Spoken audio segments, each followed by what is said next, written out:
the education business was viable. Like the education business was making money. The education business was growing. The education business is what Grant was using. Like we'd make money over here. He'd pay everybody out. He'd take his distributions from it and go invest all of it in real estate.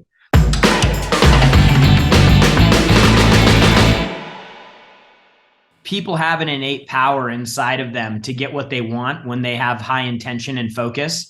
And it's just a matter of what circumstances are happening around you that will open that up and allow you to really run after something. Because when people get really focused and disciplined and doing the right thing, moving towards a target, they usually get what they want.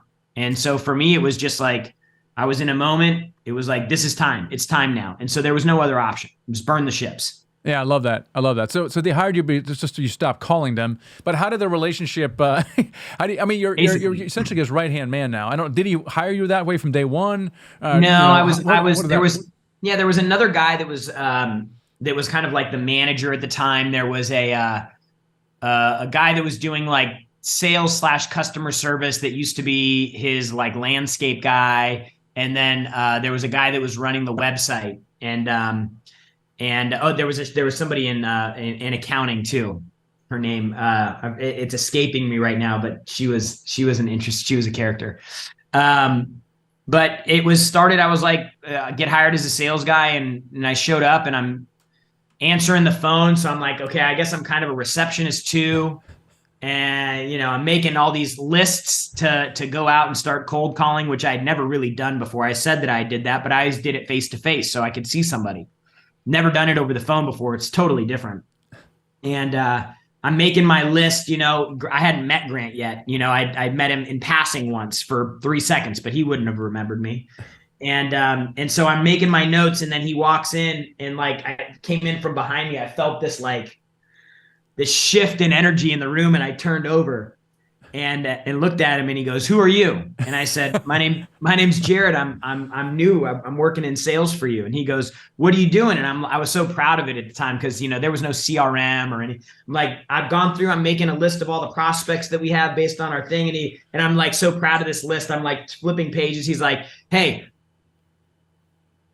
and I said, "What?" He goes, "I'm not paying you to make a list. Pick up that effing phone." And so that was like my first real meeting interaction with Grant. Yeah, so that's welcome. Well, exactly, you're right. So obviously that motivated you. Other people. Yeah, I'm like, okay, it's game time. Like this is the big leagues. I guess this is things roll different in this area. So what do you do now? What's your capacity in the organization? President of the company. I oversee basically revenue generation, strategy, marketing, sales. On which side? Because Grant's got several companies. So he's got a training educational company, and then he's got the real estate company. Yeah. So Grant Cardone Enterprises is the sort of like the hub, the mothership, the brand that we built is really the thing that's facilitating everything that you see. Like our partnership with Cardone Ventures, that business went from 0 to they did 80 million last year. 39 months in business. It was because of the brand. So lesson in this is get known, and people have their opinions about Grant. The more on a personal level people know Grant, the better they filter what they see. But all of that is done for a reason. It's done to get attention, and because of that attention, we've built a big audience, a strong audience, and then that audience and attention is able to be converted into opportunity. And so like our ventures business is an example of that. We bought a health business in November of 2021. It was doing 200 grand a month when we bought it. They're about 4.5 million a month now. Obviously Cardone Capital came out of that. They've raised $1 billion on Instagram because of brand and awareness. And so there's been a lot of amazing things that have been able to be built off of the brand. Let's reverse engineer that just a little bit. You're absolutely right. And my company was similar. It started with the educational training company, kind of where Grant did. He was a lot of sales training, right? And so that's where people first learned of him was through training. And then he built up this brand, and he became more and more known. And that is then parlayed into actual raising capital and real estate and ventures and that. And I think coming from the multifamily investing syndication world, sometimes, well, most of the time, people kind of get it backwards, right? They're like, oh, we're in the capital raising. And so they back into the kind of the branding. I'm not saying it's wrong, right? If you want to do an apartment building deal, you should raise money for it. But I think if you want to scale, and certainly Grant has to a large degree, is that brand, that visibility is so critical to scale, because otherwise you're limited. Maybe you can talk about how he parlayed that, because I don't know, maybe he has a vision. Well, I think what's important to understand, Michael, is that the way that we did it, and it's sounding like the way you did it as well, it gives you the luxury of writing your own playbook on how things are going to work.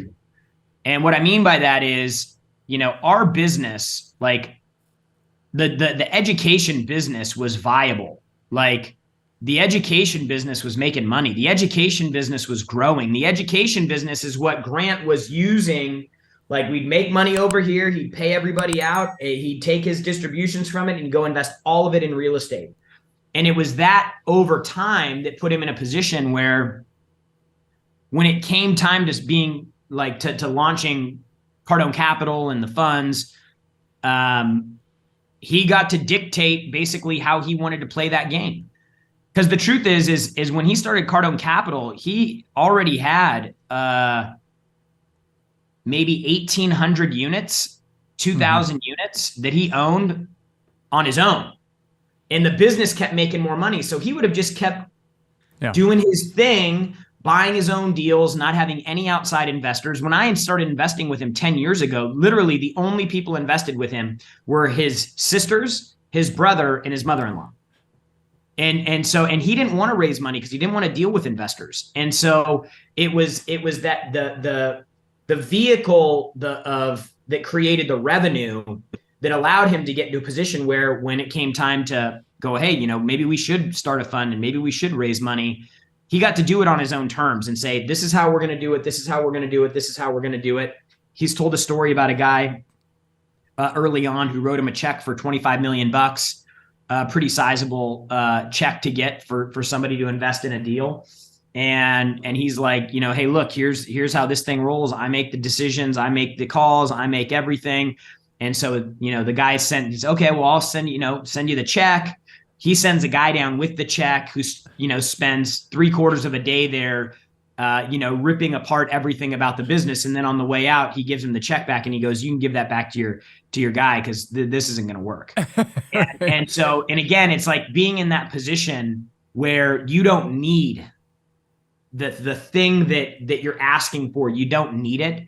It's always like the hardest person to sell is the person who doesn't need to make a decision. When there's no urgency to make a move, those are sometimes the hardest people to close, because they're like, I'm good with or without it. Like, you got to do something really compelling for me to say, yes, I'm going to move. And Jarrod, so, yeah. On that note, so you guys have grown, you guys kind of surpass a lot of people in the industry. You guys have reached a level where, there's jets there, there's just a ton of exposure, way more than so many inside of the different businesses that you guys are in. What do you think got you guys to that level? Is this level that you're at is different than most? Yeah. The pilot of the plane, the guy flying, Grant, the guy in the executive's chair, the guy that's calling the shots. Just we've come to learn this saying called divine discontentment, and it's always like this insatiable thing of growth, but really it's not for the money or the material things for Grant. It's about this pursuit of his potential. And when things happen that grow and expand him as a person, his potential grows. And so for him, it's like, can I do this? Like, can I do that next big thing? If it was about money, he would have stopped the education business is a lot of work compared to real estate. So he would have given that up a long time ago. If it was about the money, he would have just been a real estate investor and sat back and, he's set. but it's this pursuit. Michael says that all the time, by the way. So I have no idea what you're talking about. Go on. Yeah. So, and I'll tell you who we got this word from. We did an interview with a fella named Kevin Turner, and most people probably don't know the name, but this guy was hired and worked as a direct report with Sam Walton. He worked directly for Sam Walton. He helped build out the first management information technology system for inventory and operations at the time with a small little company out of Silicon Valley called Microsoft. He helped co-author their first enterprise agreement with Walmart. After his tenure at Walmart with Sam Walton, he was hired directly by Bill Gates. He became the COO of Microsoft. He started as a cashier at Walmart, by the way. Worked directly for Bill Gates. For 15 years, he was the COO of Microsoft. From there, Ken Griffin hired him at Citadel, and he worked directly for Ken Griffin. And so this guy's worked with some of the most like insane entrepreneurs in the world. He's actually going to be speaking at our event next week because his story is so fascinating. But Grant asked him, he said, you're talking about titans of business that you've gotten to work directly with. What is the thing that drives them? And he goes, they have this thing, this divine discontentment with their current status. And it's like this desire to just chase this pursuit of what's possible. And for no other reason than just can I do it? And, Grant's also a very purpose-driven person. So he's got, he's raised hundreds of millions of dollars for charity. We have a foundation. We give back a ton to inner city youth, underprivileged communities where kids don't have information about business entrepreneurship, financial literacy, and all that stuff. So all that stuff becomes more possible the bigger you get.